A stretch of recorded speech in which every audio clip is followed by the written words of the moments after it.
Hi viewers, welcome to our channel. So ఫైనల్గా షర్మిల గారిని అటు ఏపీ పీసీసీ చీఫ్గా అయితే అనౌన్స్ చేసేసారు. సో అంతకు ముందు రోజే గిడుగు రుద్రరాజు గారు, అంతకుముందు చీఫ్గా ఉన్న వ్యక్తి రిజైన్ చేయడం చూసాం. సో అప్పటి నుంచే కూడా షర్మిల గారిని చేస్తారన్న ఒక అభిప్రాయం అయితే ఆర్టికల్స్ అయితే చాలా రావడం చూసాం. సో ఫైనల్గా ఇవాళ వచ్చేసింది. మరి ఇప్పుడు ఎలా ఉండబోతుంది ఏపీ పాలిటిక్స్లో? సో ఈ అంశం మీద డిస్కస్ చేయడానికి ప్రజెంట్ మనతో పాటు సీనియర్ జర్నలిస్ట్ జయదేవ్ గారు ఉన్నారు. వారితో ఒకసారి డిస్కస్ చేద్దాం. సార్ నమస్కారం. సార్ నమస్తే అండి. సార్ 2 రోజుల ముందే పీసీసీ చీఫ్గా ఉన్న రుద్రరాజు గారు రిజైన్ చేయడం చూసాం. సో అప్పటి నుంచే ఇక షర్మిల గారు వచ్చేస్తారు, ఆమెకు లైన్ క్లియర్ అయింది అని చెప్పేసి వార్తలు అయితే రావడం చూసాం. సో ఫైనల్గా ఇవాళ మరి షర్మిల గారిని అయితే అనౌన్స్ చేసేసారు. మరి ఎలా ఉండబోతున్నాయి ఏపీ రాజకీయాలు ముందు అంటారు? ఎలా ఉండబోతున్నాయంటే ఒకటి మాత్రం వాస్తవం అండి. TDP mania, TDP Janasena mania బాగుంది. వైసీపీకి ఇబ్బందికర పరిస్థితులు అన్నట్టుగా అందరూ మాట్లాడుకుంటున్నారు. దానికి మరికొద్దిగా ఆద్యం పోసేలాగా ఉంది ఈవిడ పీసీసీ చీఫ్గా ఉండడం. ఎందుకంటే ఇంతకుముందే యూట్యూబ్లో కూడా చూశాను, ఒక 2-3 సీనియర్ పాత్రికేయుల జర్నలిస్టుల విశ్లేషణ. అక్కడ షర్మిల గారు ఆంధ్ర రాజకీయాల్లో కీలకం అవుతారు అని వచ్చిన నేపథ్యంలోనే చాలా ఇబ్బందులు ఎదుర్కోవాల్సి వస్తుంది వైసీపీ అని కూడా వచ్చింది. దానికి ఇవాళ ఒక పాత్రికేయుడు డైరెక్ట్గా ఎలా మాట్లాడుతున్నారంటే, సొంత పార్టీలో వాళ్ళే, సొంత కుటుంబ సభ్యులే, వైఎస్ఆర్ కుటుంబ సభ్యులే వైఎస్ఆర్ పార్టీలో ఎమడలేకపోయి బయటికి వెళ్ళిపోతున్న నేపథ్యంలో ఇంకా మిగతా వాళ్ళందరూ ఎందుకు ఉంటారు, ఎందుకు ఉండాలి అనే క్వశ్చన్ రైజ్ అవుతుంది. సో కాబట్టి రోజుకు ఒకరు ఇద్దరు, అది ఎమ్మెల్సీలు అవ్వచ్చు, ఎంపీలు అవ్వచ్చు, ఎమ్మెల్యేలు అవ్వచ్చు, లేదా నామినేటెడ్ పోస్ట్ అవ్వచ్చు, ఎవరైనా కానీ కొంతమంది ఏంటంటే నామినేటెడ్ పోస్టులో ఉన్న వాళ్ళు మాత్రం సైలెంట్గా ఉన్నారు. మేబీ మార్చి వరకు వచ్చే జీతం తీసుకోవాలనే ఉద్దేశమో మరి ఇంకేటో తెలియదు. ఎమ్మెల్యేలు కూడా సరే, ఇప్పుడు సంక్రాంతి అయిపోయింది కదా, చూడండి ఇకపై సంక్రాంతి వరకు ఒక ప్రోటోకాలు, ఒక హోదా అనుభవిద్దాం అనుకునే వాళ్ళు కూడా కొంతమంది ఉంటారు కదా. సో అటువంటి నేపథ్యంలో కూడా కొంతమంది ఆగి ఉండుండొచ్చు.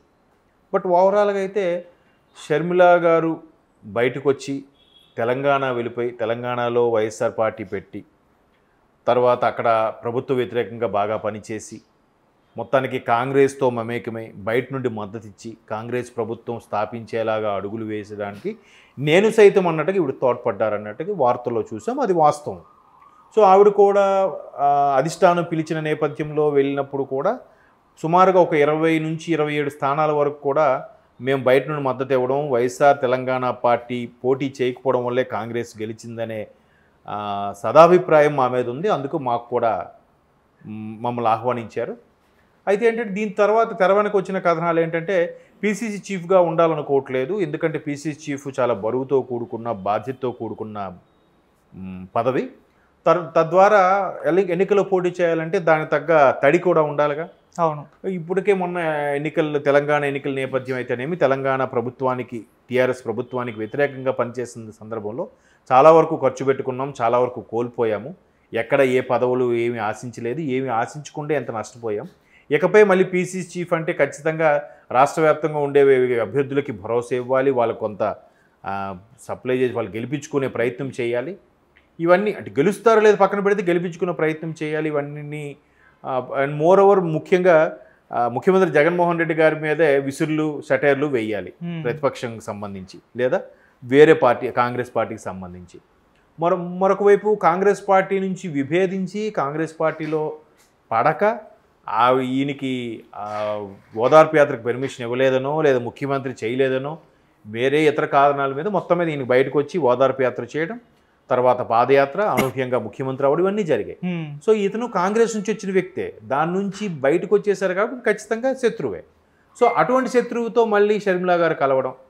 మరోవైపు వైఎస్ఆర్సీపీ గౌరవ అధ్యక్షురాలుగా ఉన్న విజయమ్మ గారు కూడా పార్టీకి రాజీనామా చేసి షర్మిల గారితో పాటు తెలంగాణ వచ్చి తనకు మద్దతుగా ఉంటాను, ఎన్నాళ్ళు కొడుకు మద్దతుగా ఉన్నాను, ఇకపై బిడ్డతో ఉంటానని కూడా స్టేట్మెంట్ ఇచ్చారు. అంటే దాని అర్థం ఇక్కడ ఉండలేకపోతున్నాననే భావం. బట్ ఆవిడ ఎక్కడ అలాగని చెప్పలేదు, బిడ్డతో ఉంటానన్నట్టుగా చెప్పారు. సో ఇప్పుడు కూడా ఆవిడ బిడ్డతోనే ఉన్నారు. ఎందుకు, మొన్న షర్మిల గారి అబ్బాయి పెళ్లికి సంబంధించి మొదటి శుభలేఖని ఇడుపులపాయలో రాజశేఖర రెడ్డి గారి సమాధి మీద ఉంచినప్పుడు కూడా విజయమ్మ గారు ఉన్నారు అక్కడ. సో అక్కడ కూడా నేను బిడ్డతో ఉంటున్నానంటగానే సంకేతాలు ఇచ్చారు. సో రకరకాల వార్తలు వినిపించాయి, సోషల్ మీడియాలో కూడా చాలా వైరల్ అయ్యాయి. జగన్మోహన్ రెడ్డి గారికి వెళ్ళి పిలుస్తారా, పిలిస్తే వస్తారా, రారా అని. సో ఈ పీసీసీ చీఫ్ అయితే ఇంత తలకాయ నొప్పులు ఉంటాయి కాబట్టి ఈవిడ వద్దన్నారని, దానికి ప్రస్తుత తెలంగాణ ముఖ్యమంత్రి రేవంత్ రెడ్డి గారు పూర్తిగా మద్దతు ఇచ్చి, లేదు మీ వెనక నేను ఉంటాను, మిమ్మల్ని నడిపిస్తాను, ఆంధ్రాలో మరలా కాంగ్రెస్ని బతికించుకునే ప్రయత్నం చేద్దాం, దాన్ని మళ్ళీ రెపరెపలాడించే ప్రయత్నం చేద్దాం, మీ వెనక ఇది ఫండ్గా కానీ దానికి అవసరమైన ఫండ్ కానీ రాజకీయం కానీ అన్ని రకాలుగా నేను మద్దతు ఇస్తానని చెప్పడంతో ఈవిడ మరలా ధైర్యం చేసి పీసీ చీఫ్గా ఒప్పుకున్నట్టుగా దానికి మనం చాలా కథనాలు కూడా చూసాం.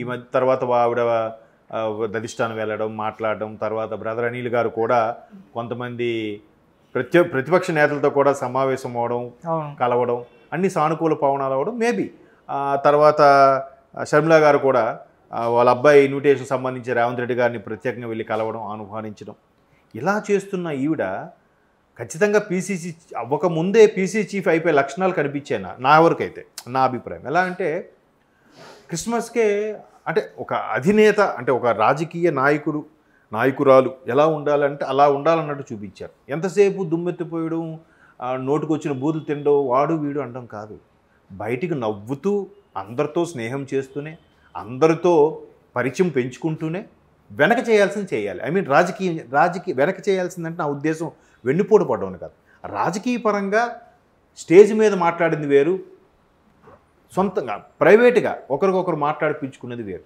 ఆ రెండింటికి వేరియేషన్ ఉండాలి. అదే రాజకీయం అంటే. అవును, ఇక్కడ తెర మీద అదే, బయట అదే, అన్నిట్లోనూ ప్రతి దగ్గర కూడా ఎడమొహం పెడమొహంగా ఉండి తిడితే అదేం రాజకీయం అంటే కాదు కదా. దానిలో బట్టి రాజకీయం అంటారు దాన్ని కదా. కాబట్టి ఆవిడేం చేసింది, క్రిస్మస్ కూడా లోకేష్ గారికి గిఫ్ట్ పంపించడం, మొన్న వాళ్ళ అబ్బాయి పెళ్ళికి ప్రత్యేకంగా ఇప్పుడు శుభలేఖ పంపించేస్తే కాదా, ఆవిడే వెళ్ళి ఆహ్వానించిందిగా చంద్రబాబు నాయుడు గారిని, ఖచ్చితంగా కూర్చొని సుదీర్ఘ మంతనాలు జరిపిందిగా. మరి అది కదా అంటే పార్టీ ఏదైనా ప్రజలు ప్రతిదీ గమనిస్తుంటారు. అబ్బా ఇది మళ్ళీ రాజశేఖర రెడ్డి గారి లాగైనా ఈవిడ ఖచ్చితంగా అందరినీ కలుపుకుపోతుంది, అందరితో బాగా ఇది ఉంటుంది అనే ఫీలింగ్ వచ్చేసింది చూసారా.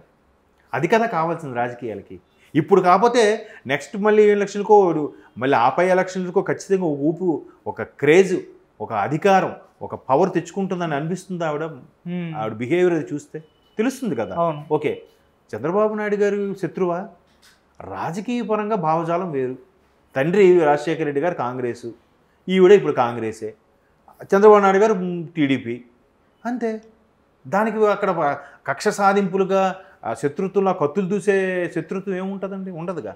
సో ఆవిడ అవన్నీ దాన్ని ఎలా చెప్పాలి, చిన్న వయసు అయినా మంచి చక్కగా మేళవించి అన్నీ చూపిస్తున్నారు ఆవిడ. అది ఎంత మంచి పరిణామం కదండి.